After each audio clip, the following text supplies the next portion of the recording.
Инокам последнего времени суждено спасаться скорбями. Вот святитель Игнатий говорит, поскольку учение о покаянии и о спасении забыто, учение о тесном пути исторгнуто из церкви, изжито, то последним христианам и инокам в первую очередь остается спасаться только скорбями. Это такое откровение было одному из старцев, которого ученики спрашивали: «Отче, как мы прожили, как мы исполнили закон, как те, которые после нас будут, насколько они исполнят закон?» И потом спросили его, как последние, насколько они будут преуспевать в исполнении евангельского закона. И он, молясь Богу, получил такое откровение, что мы, говорит, исполнили закон. Это о каких-то древних старцах идет речь, о древних подвижниках. Он говорит, мы исполнили закон. Те, которые будут после нас, ну, то есть где-то в середине времен, видимо, христианства, так ему, наверное, Господь открывал, те исполнят в половину закон, в половину. Вот, и интересно же было спросить, а последние как? А последние, говорят, будут настолько слабы, что им останется спасаться только скорбями. Но вот чтобы спасаться скорбями, чтобы мы сами не думали, что это просто то, как мы живем. Потому что скорби, мы говорим, у нас же скорби полно, значит, вот мы спасаемся скорбями. Но к скорбям-то как надо относиться? Ведь вопрос же не в том, у них же тоже скорби были, у них тоже полно было всяких скорбей. Но вопрос в отношении к скорбям, да? Как мы к ним относимся? Или мы их воспринимаем как спасение для себя, как средство нашего спасения, облегчения наших страстей, и мы, подражая правому разбойнику, говорим: «Приемлю достойное по делам моим». Если мы так способны к скорбям относиться, ну тогда нормально идет процесс, тогда мы можем спастись. Подобно правому разбойнику, который нагрешил много, и мы нагрешили много. Узнаем об этом обо всем, в ужас придем. Бороться начнем, видим, ничего не получается. А откуда скорби на нас сыплются так? За что? По какому закону? С чего вдруг? А святитель Игнатий говорит, что действительное покаяние в человеке – это тогда, то есть покаяние за грехи. Одно просто можно признать грехи и назвать их на исповеди, как мы делаем. А вот действительное покаяние за грех и за грехи принесенные – это то, когда человек терпит все последствия этих грехов. Терпит.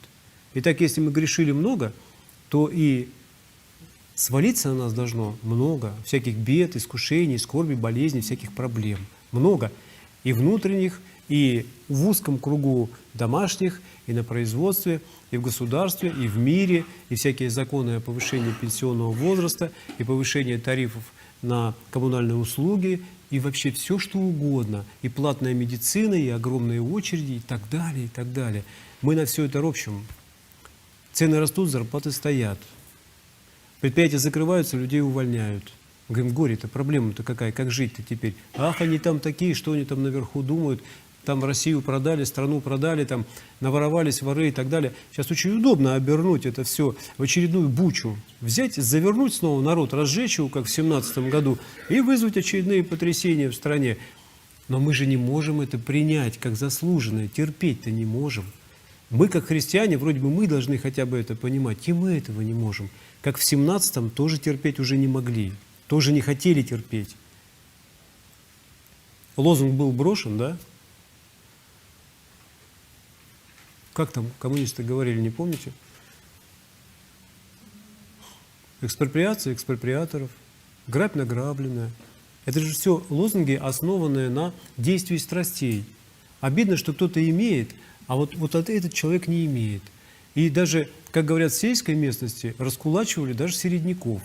Тех, которые работали всю жизнь, работать просто умели. Не кулаков, которые, может быть, эксплуатировали действительно своих же жестоко. Можно представить, обида там была на них, что так они жестоко относились. А середняков, которые работали, пахали, умели работать, зависть была. От тех, кто не хотел работать или не умел работать. А власть дали, винтовку дали, шашку дали, все, поехали. Смотрите, как удобно, оказывается, проливать кровь.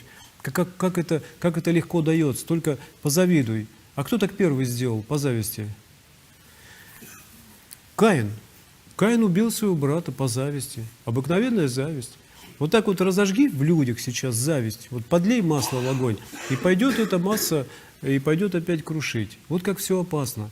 И мы, даже как христиане, мы и то поддаемся на эти поджоги. Мы и то не можем подражать правому разбойнику. Мы моментально становимся левым разбойником. Не хочу, не заслуживаю, не имеют права. На каком основании? Я не виноват, говорит человек. Святитель Игнатий говорит, мы все по отношению сами к себе разбойники.